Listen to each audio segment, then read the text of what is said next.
Borderline personality disorder. Welcome to a world of trouble.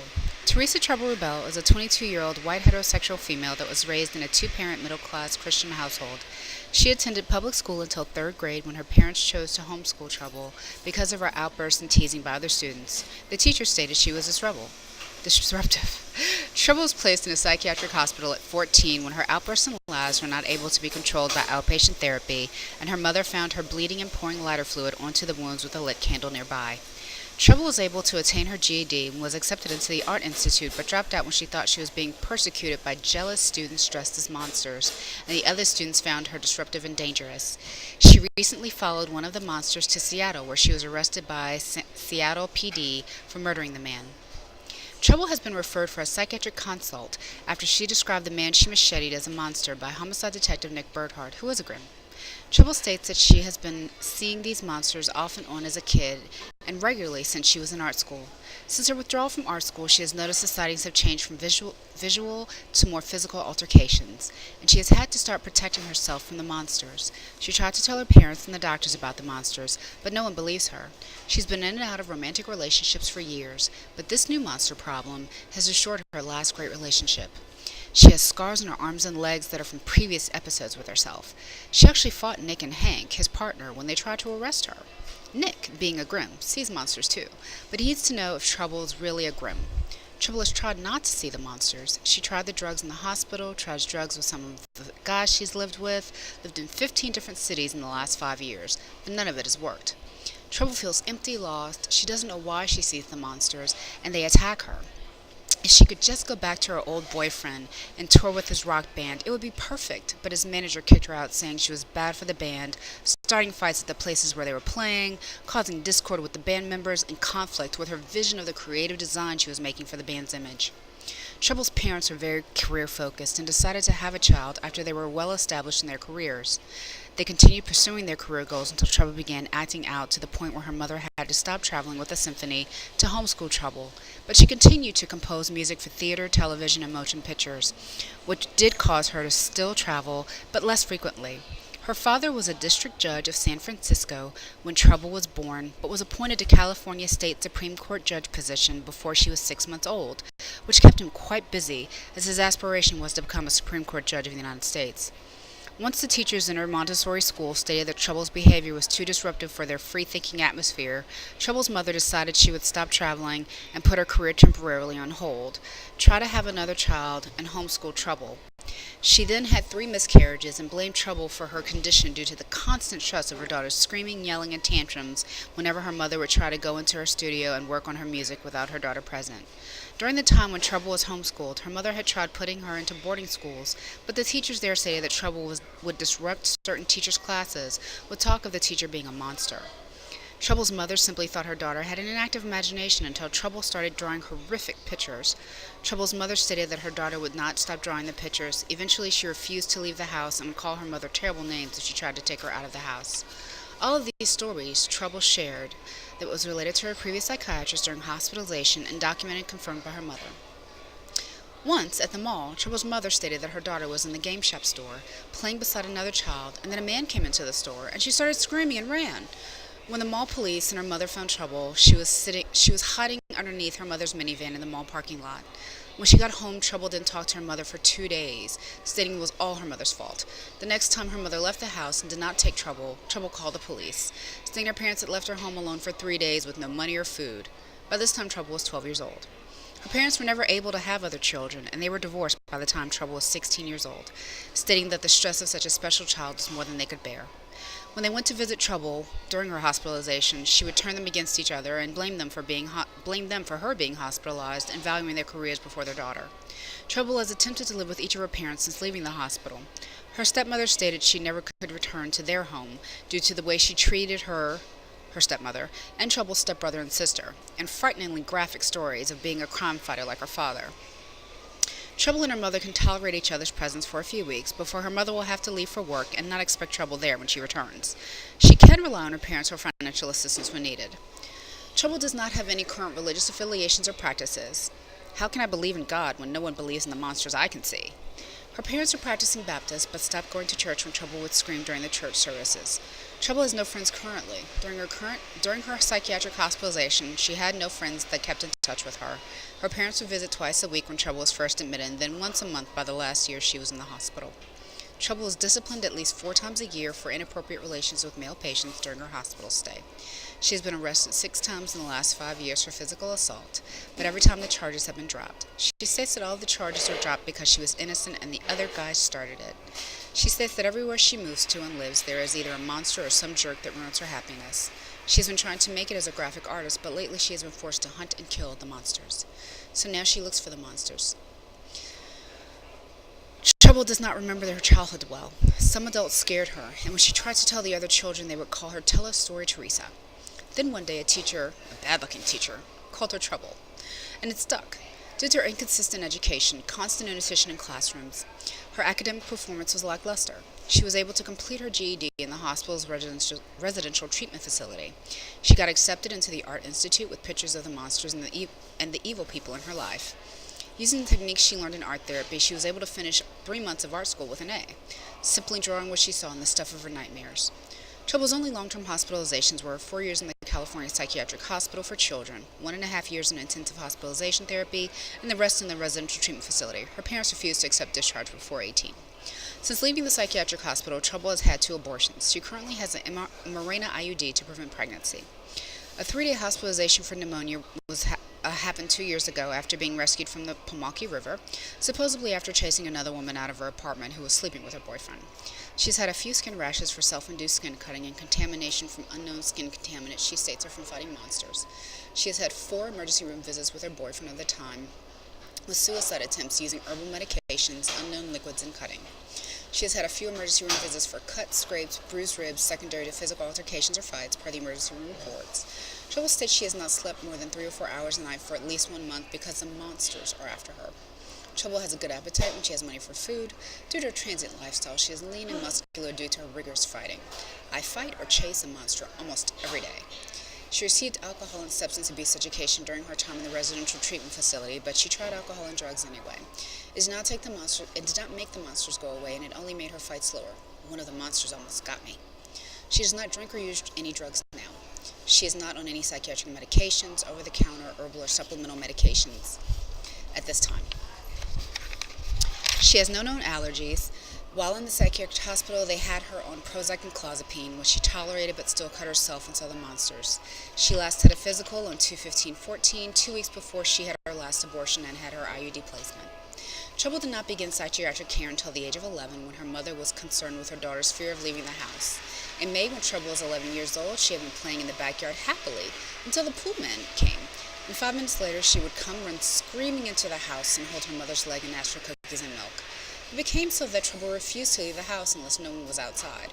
By August, she was seeing a child psychiatrist using various therapies, but finally, over 3 years, inpatient hospitalization seemed like the safest option.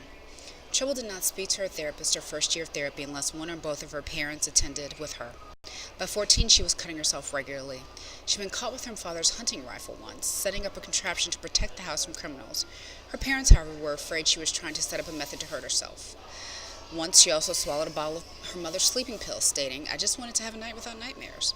Her parents were distressed when her mother found her in her room with deep cuts, lighter fluid, and a lit candle after she had contracted not to cut herself. She didn't think that Trouble was safe at home any longer.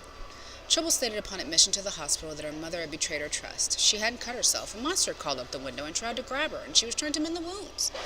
When the therapist asked Trouble if that was true, Trouble told her that incident wasn't true, but her parents had went out to dinner and theater without her when there was a movie she wanted to go to, and they had not let her go. So she thought that she would mess up the bathroom a little, to scare her mom and the babysitter she didn't like. It felt like a good idea at the time.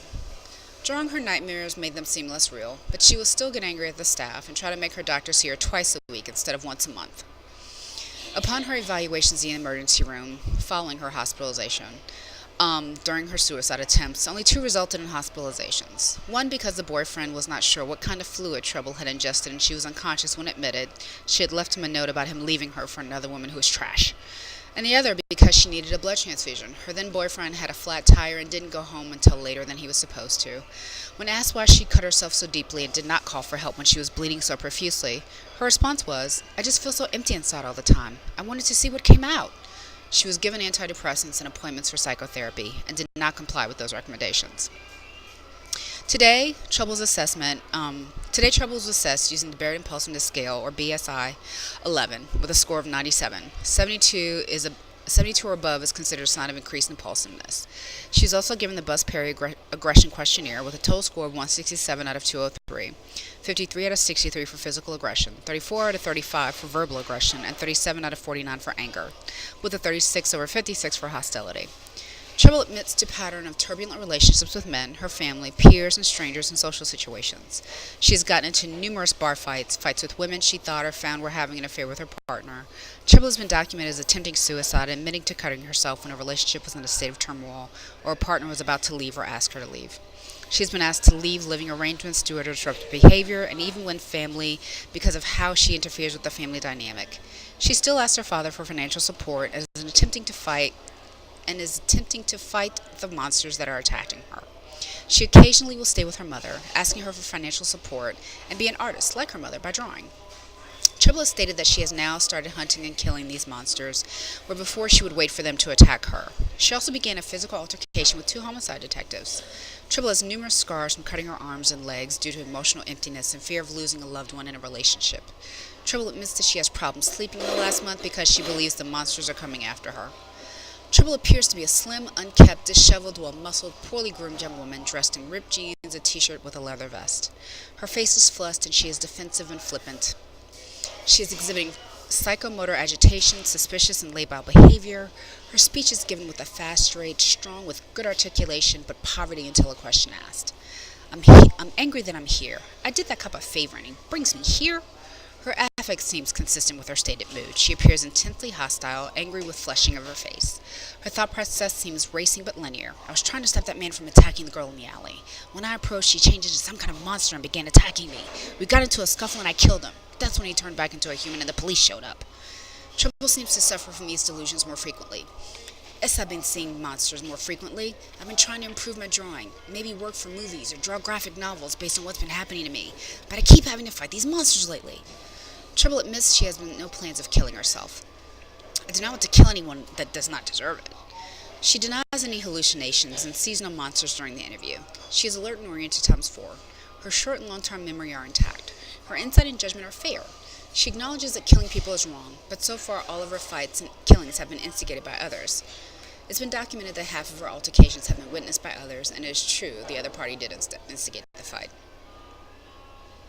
Trubel meets the DSM-5 criteria for borderline personality disorder. She has a pattern of instability of interpersonal relationships, self-image and affects, and marked impulsivity. She would call the police on her parents if they went out on a date without her. She would threaten suicide if her boyfriend was thinking about breaking up with her. She was asked to stop traveling with her boyfriend's band because she was causing discord amongst the band members and causing problems at their touring locations by starting fights. She wants to be a creative artist, but also tells her stepbrother and stepsister stories of being a crime fighter. She has jumped into a river to chase another woman, resulting in pneumonia. She has had multiple abortions in different relationships. She has had emergency room visits for suicide attempts, some of which have resulted in hospitalizations. She practices self-cutting actively. She complains of chronic feelings of emptiness. She shows impulsivity by fighting police detectives trying to arrest her, being in numerous bar fights, and even killing people that she calls monsters. And she believes she is being targeted by these monsters, and others are jealous of her.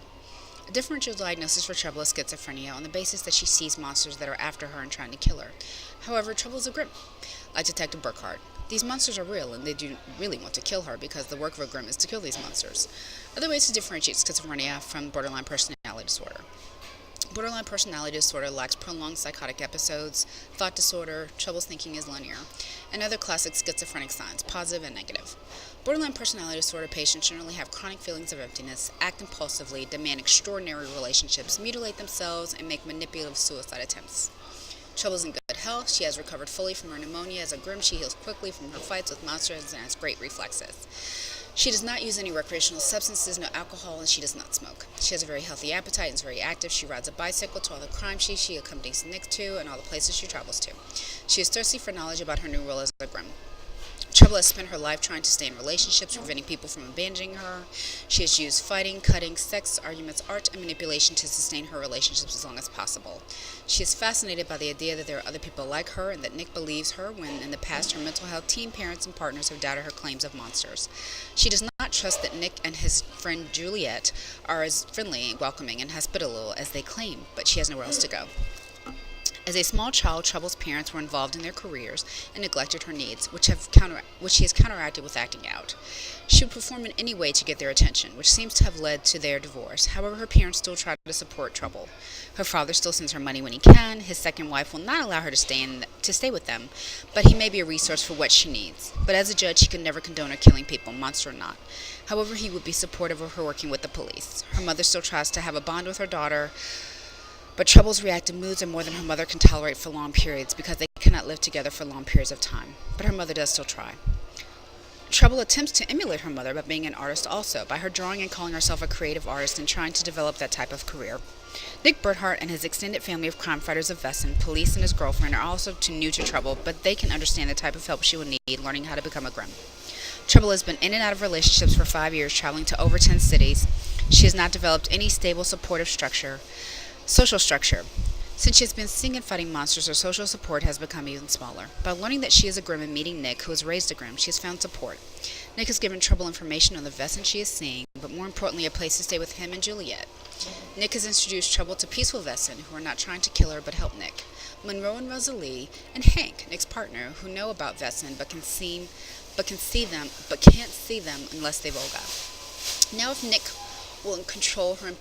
Trubel will control her impulsivity, Nick can teach Trubel about the Vesson and when fighting and killing is absolutely necessary. So far, Trubel has acted like a bull in a china shop when it comes to being a Grimm. She attacks every Vesson she sees. She is impulsive, easy to anger, and does not trust or try to maintain relationships because all people are bad. They don't believe her and they are stupid and dumb. She has a great memory. She has been able to draw every Vesson she has ever met and all the ones she has killed and been able to match them up in Nick's trailer with his volumes of book on Vesson. As far as fighting, despite her being a Grimm, Trubel has still shown amazing strength, dexterity, and survival skills. Nick believes that those are just her natural abilities as a Grimm, and there is nothing he has to add except for the right tools, and she will be a tremendous crime fighter. He still believes Trubel needs help with her temper control. She does not follow orders. She is quick to anger, cannot concentrate in a lecture. She has been terrible when it comes to working on a team. However, she is fantastic in a fight. Trubel will be started on dialectical behavior therapy for her borderline personality disorder by a mental health team. She will receive medications from her psychiatrist, who is Vesson friendly. She will also become involved in the civilian work of being a Grimm to get her in training. This will be in conjunction with her psychosocial therapy with Nick and his team. If she enjoys being a true crime fighter and sticks with the team and learns how to be part of the team at the end of the year of dialectical behavior therapy, she will be given a letter of recommendation by Captain Reynard to enter the police academy. Follow-up. Today she will be given an appointment and be seen by her Vesson-friendly psychiatrist and started on medication. We recommend Zyprexa for her, which is an antipsychotic, which will help control her anger, hostility, and brief psychotic episodes. If she starts expressing suicidal ideation or attempts, she will be started on an antidepressant, preferably a SSRI. She will be started with Fig Tree therapy, who is specializing in DBT individual therapy and group therapy. She will be interviewed later on this week for an appropriate DBT group, and she will start her individual therapy with Fig Tree this week.